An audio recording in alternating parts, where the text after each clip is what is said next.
नमस्कार विद्यार्थियों। पिछले वीडियो में अपन ने अंतराल किताब से अंडे के छिलके नामक एकांकी का अध्ययन किया था। आज अपन हिंदी साहित्य के दूसरे भाग यानी अंतरा का प्रथम अध्याय उसका अध्ययन करेंगे। इसमें दो भाग है, गद्य खंड और पद्य खंड। गद्य खंड में सबसे पहले कहानी है मुंशी प्रेमचंद की, जिसका नाम है ईदगाह। तो विद्यार्थियों, मुंशी प्रेमचंद का जीवन परिचय देखिए। मुंशी प्रेमचंद का जन्म सन 1880 में वाराणसी जिले में लमई गांव में हुआ था। इनके बचपन का नाम धनपत राय था, किंतु वे अपनी कहानियाँ उर्दू में नवाब राय के नाम से लिखते थे और हिंदी में मुंशी प्रेमचंद के नाम से। गरीब परिवार में जन्म लेने तथा अल्प आयु में ही पिता की मृत्यु हो जाने के कारण उनका बचपन अत्यधिक कष्टमय रहा, किंतु जिस साहस और परिश्रम से उन्होंने अपना अध्ययन जारी रखा वह साधनहीन एवं कुशाग्र बुद्धि और परिश्रमी छात्रों के लिए प्रेरणाप्रद है। प्रारंभ में कुछ वर्षों तक स्कूल में अध्यापक रहे, बाद में शिक्षा विभाग में सब डिप्टी इंस्पेक्टर हो गए।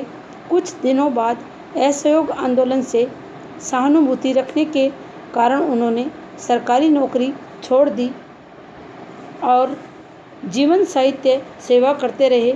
उन्होंने कई पत्रिकाओं का संपादन किया। इसके बाद उन्होंने अपना प्रेस खोला तथा हंस नामक पत्रिका निकाली।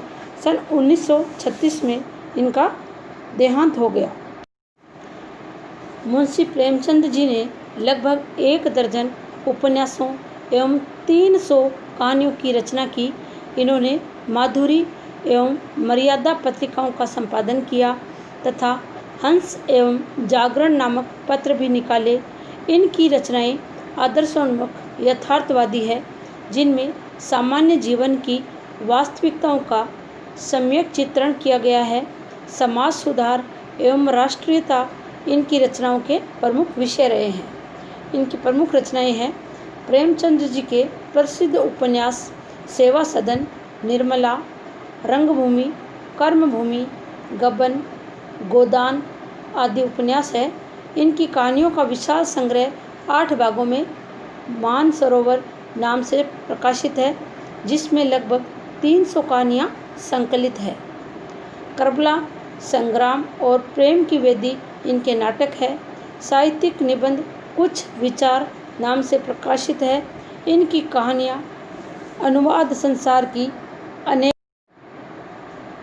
अनेक भाषाओं में हुआ है। गोदान हिंदी का एक श्रेष्ठ उपन्यास है। मुंशी प्रेमचंद जी ने हिंदी कथा साहित्य में युगांतर उपस्थित किया। उनका साहित्यिक समाज सुधार और राष्ट्रीय भावनाओं से ओतप्रोत है। वह अपने समय की सामाजिक तथा राजनीतिक परिस्थितियों का पूरा प्रतिनिधित्व करता है। उसमें किसानों की दशा, सामाजिक बंधनों में तड़पती नारियों की वेदना और वर्ण व्यवस्था की कठोरता के भीतर सहस्त्र हरिजनों की पीड़ा का मार्मिक चित्रण किया है। मुंशी प्रेमचंद की सहानुभूति भारत की दलित जनता, शोषित किसानों और मजदूरों, उपेक्षितों नारियों के प्रति रही है। सामयिकता के साथ ही उनके साहित्य में ऐसे तत्व भी विद्यमान है जो उन्हें शाश्वत और स्थायी बनाते हैं। मुंशी प्रेमचंद जी अपने युग के उन सिद्ध कलाकारों में थे जिन्होंने हिंदी को नवीन युग की आशा आकांक्षाओं की अभिव्यक्ति का सफल माध्यम बनाया। इनकी भाषा उर्दू थी, बाद में ये हिंदी में आए, अतः उनकी भाषा में उर्दू की चुस्त लोकोक्तियाँ तथा मुहावरों का प्रयोग प्रचुरता से हुआ है। मुंशी प्रेमचंद भाषा सहज, सरल, व्यावहारिक, प्रभावपूर्ण, मुहावरेदार एवं प्रभावशाली है तथा उसमें अद्भुत व्यंजना शक्ति भी विद्यमान है। मुंशी प्रेमचंद जी की भाषा पात्रों के अनुसार परिवर्तित हो जाती है। मुंशी प्रेमचंद की भाषा में सादगी एवं आलंकारिकता का समन्वय विद्यमान है। बड़े भाई साहब, नमक का दरोगा, पूस की रात आदि इनकी प्रमुख कहानियाँ हैं। शैली की दृष्टि से इनकी शैली आकर्षक है, इसमें मार्मिकता है। उनकी रचनाओं में 4 प्रकार की शैलियाँ उपलब्ध होती है। वे इस प्रकार है: वर्णनात्मक, व्यंग्यात्मक, भावात्मक तथा विवेचनात्मक। चित्रात्मकता मुंशी प्रेमचंद की रचनाओं की विशेषता है।